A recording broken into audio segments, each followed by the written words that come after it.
بسم الله بديت وعلى النبي صليت. اللهم صل وسلم على سيدنا محمد. كما دائما كما العاده نتمنى ان شاء الله يلحقكم هذا الفيديو في احسن الاحوال وفي صحه جيده باذن الله.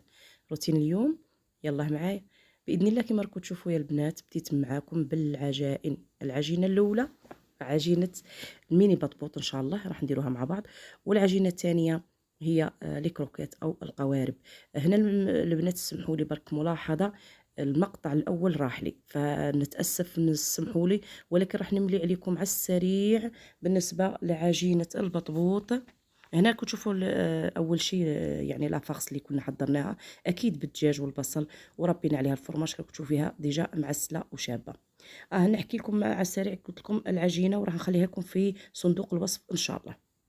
هنا بنتي كانت الحقيقه عجنتها وسقمتها ومن بعد بدات تتقطع فيها بهذه الطريقه وهذا المول كما راكم تشوفوا.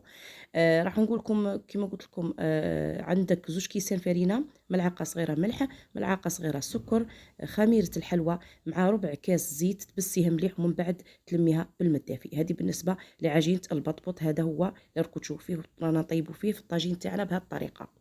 خلاص البنات راح نكملوا مع هاد العجينه نتاع البطبوط. شوفوا يا البنات كي ترميه يلا هدا ديك الصهده الاولى، يعني راكم تشوفوا كيفاش رانا نقلبوا فيه، غير ديك الصهده الخفيفه ما تخليش يطيب باش ما يتقردلكش العجينه وما تجيكش بالطريقه يعني المثاليه اللي رانا حنا باغيينها. خلاص البنات تبدي تقلبي فيه بهكا بهذه الطريقه وتكوني كيما قلت لكم لافاغس تاعك راهي واجده جاهزه. هنا تقلبي كاع الخبيزات نتاوعك كيما هكا، قلت لكم يدو غير ديك الصهده شويه فوالا، وكي يدو ديك الصهده تحطي هذيك لافاغس تاعك وتطوي العجينه تاعك فوالا على هذا الشكل. كي تطويها تطبقيها وتدركي عليها يعني تدركي عليها مليح بهذيك المغرف باش تعطيك هذاك الشكل المليح وتبدي تقلبي فيها وتخليها طيب مليح. هنايا كيما تشوفوا البنات بعد ما طيبناها وخليناها من بعد، هنا كنت طيبناها يعني شويه بكري وخليناها من بعد كي قرب يأذن ديناها معاود يعني عطيناها الشكل المناسب في البانيناز. خلاص البنات هنا نرجعوا للعجينه تاعنا الثانيه واللي هي عجينه الكروكيت او القوارب. عجينه القوارب او الكروكيت عندك حبه نتاع البيض يا البنات، عندك نص كاس حليب دافي، عندك 2 مغارف كبار زيت وملعقه صغيره خميره الخبز نفس الشيء، سكر وشويه نتاع الملح، وتبدي تلمي مليح في هاد العجينه بالفرينه تاعك وتطميها وتخليها ترتاح تدي حقها في الراحه شويه. من بعد كيما شفتوا تبدي هكا بالمول تاعك عفوا او الدراب نتاعك، مش الدراب يعني كيفاش يقولوا الرولو تاعك تسرحيها وتعطيها هذا الشكل كيما راكم تشوفوا شكل القوارب. هذو هما لي كروكيت. ومن بعد راح تشوفوا هذه الطريقه فوالا. تبعوا معنا الاخير البنات ان شاء الله تستفادوا. اكيد البيض نتاعك تضربيه مليح وترمديها في البيض ومن بعد ديريها في لاشابلور تاعك كيما هكا ومن بعد تقليها في الزيت تاعك اكيد في المقله تاعك بعد ما تسخني الزيت وتنقصي عليه. فوالا هنا بعد ما سخن الزيت مليح نقصنا عليه وبدينا نطيبوا فيها يعني على نار ناقصه في خاطرها، يعني باش تدي الطيب مليح ومش غير تحرق لك يعني غير تطيب بالعجله وتبدا داخل يعني العجينه ماهيش طايبه مليح. خلاص البنات قلت لكم تحموا الزيت تاعكم وتنقصوا عليه وتبدي تطيبي فيها كيما هكا بهذه الطريقه حتى لتدي اللون الشباب الذهبي الجميل. هذه هي البنات بالنسبه للكروكات اللي كنا درناهم يعني في نهار واحد، سواء الكروكات ولا الميني تاكوس. فوالا هذه هي بطبوط عفوا مش تاكوس. هنا بالنسبه للقرمشه اكيد تقولي على القرمشه هنا ما شاء الله يعني خاصه لما ترمديها في لاشابيور توقعي اكيد كاينه القرمشه.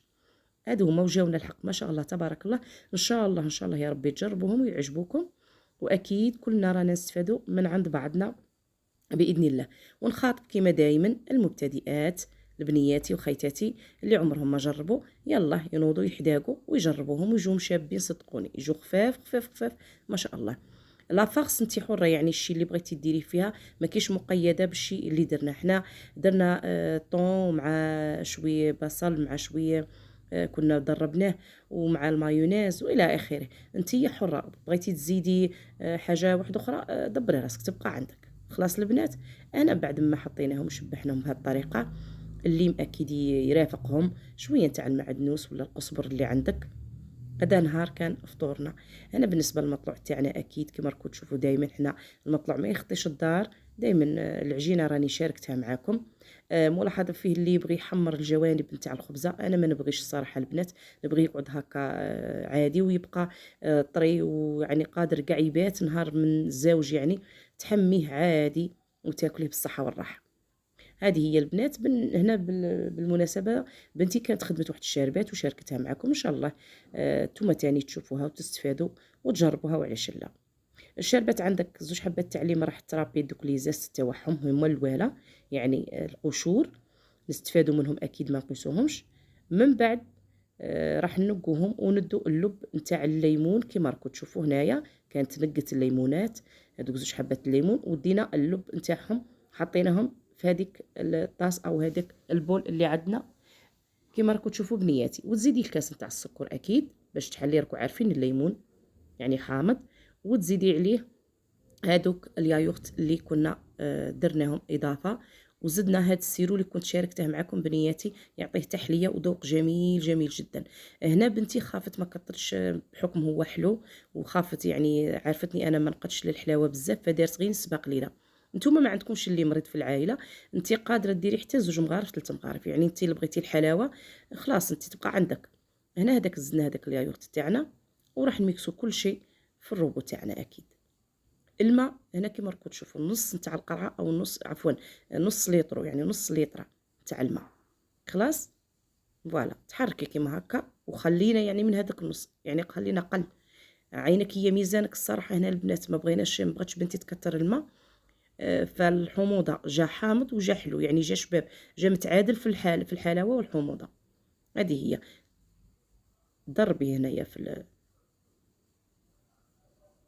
الروبو تاعك كيما قلت لكم البنات، ومن بعد تروحي وتصفي هذيك الشربات نتاعك الطبيعيه والصحيه، يعني ما هيش مضره صراحه، ما فيها لا حافظ ولا غيره. كيما راكم تشوفوا هذه هي. هنا راح تبدا تصفي فوالا.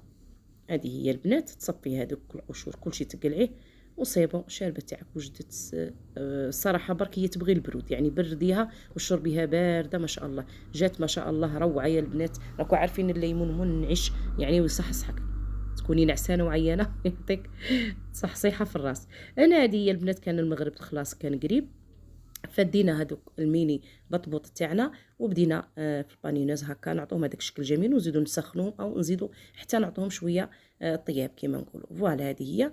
هذا هو الشكل اللي جانا تاع البطبوط تاعنا، وجا ما شاء الله. كيما قلت لكم دائما بالنسبه لافاغس تبقى عندك، بغيتي ديري كفته، بغيتي ديري دجاج، بغيتي كيما فما بغيتي، انت حره، انت وشي اللي عندك والامكانيات نتاعك. هذه هي. حنا درنا الدجاج، درنا زيتون، درنا اللي كان عندنا كيما قلت لكم، وكان الفرماج ربيناه فعطاها ذوق شباب. هنا هذا هو الفطور، التمر التركي اللي ما يخطيش اكيد، البطبوطه تاعنا والحريره تاعنا والسلطه العاديه كما كتشوفوا بسيطه. الحق ما شاء الله جاو روعه، ان شاء الله يعجبوكم كما احنا عجبونا. جربوهم ماذا بينا تستفادوا، كلها افكار كما قلت لبنياتي وخواتاتي رانا ندوه من عند بعضنا. هذه هي. المهم تكون شاركت معاكم الشي اللي دارته لوليداتها. هذه هي ما شاء الله تبارك الله، ان شاء الله يا ربي شهيناكم في الجنه يا البنات. هذه هي. ان شاء الله تجربوها، وما تنسوناش اكيد الجيم والبارطاج من الاهل والاحباب. تهلاو في رواحكم حباباتي، مع